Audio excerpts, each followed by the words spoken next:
Hi, I'm Trine, and in this video I speak about judgment. Luke 6:37 says, "Judge not, and you will not be judged. Condemn not, and you will not be condemned. Forgive, and you will be forgiven." This supports the ideology that the New Age also has, where it's believed that everything that is outside of us is a reflection from within, that if we judge from within ourselves, we would be judged as a result of that as well. So judge not, and you will not be judged. Matthew 7:1-29 says, "Judge not, that you be not judged, for with the judgment you pronounce you will be judged, and with the measure you use it will be measured to you. Why do you see the speck that is in your brother's eye, but do not notice the log that is in your own eye? Or how can you say to your brother, 'Let me take the speck out of your eye,' when there is the log in your own eye?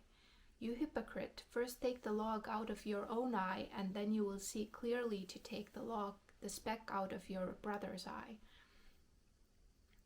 So this encourages us to look within first, and then after looking within, to start looking outside of us. That sometimes if we look within, then the problem's already resolved, and we don't even need to take the speck out of someone else's eye, because they may not even have a speck. When there is a log in our own eye, we may actually see the log in our own eye that we suspect to be a speck in their eyes. So sometimes if we look within, the problem's already resolved. So whatever it is, whatever situation, circumstance, it's always recommended to first look within and resolve problems from within, and then start trying to make a change from the outside. So 1 Corinthians 4:5 says, "Therefore do not pronounce judgment before the time, before the Lord comes, who will bring to light the things now hidden in darkness, and will disclose the purposes of the heart. Then each one will receive his commendation from God." It is interesting that it says, "who will bring to light the things now hidden in darkness, and will disclose the purposes of the heart." That it is also written and said that the Lord weighs the heart. In Proverbs 21:2, "Every way of a man is right in his own eyes, but the Lord weighs the heart." Proverbs 4:23 says, "Keep your heart with all vigilance, for from it flow the springs of life."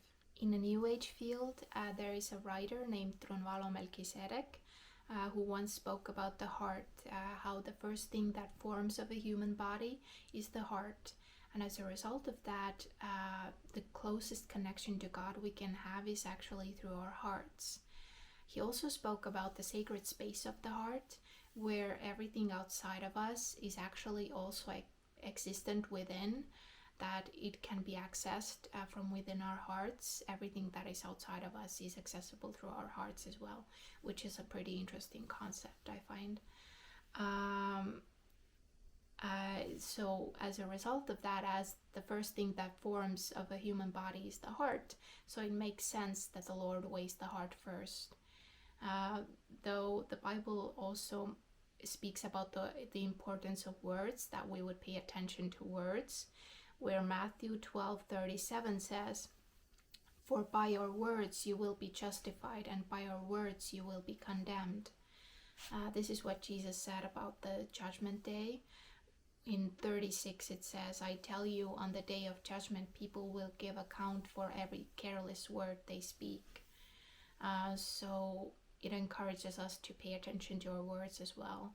And obviously it makes sense, because the words have an impact as well, and these can form even worse things. These can form habits, and if something is a habit, if we have a habitual thought that is destructive for us, then it has a worse effect than just a sudden, just a temporary thought. So it's important to pay attention to our minds and thoughts as well. Do not judge by appearances, but judge with right judgment, John 7:24. So what do you think is the right judgment? Leave in the comments below, and like, share, subscribe, and see you soon.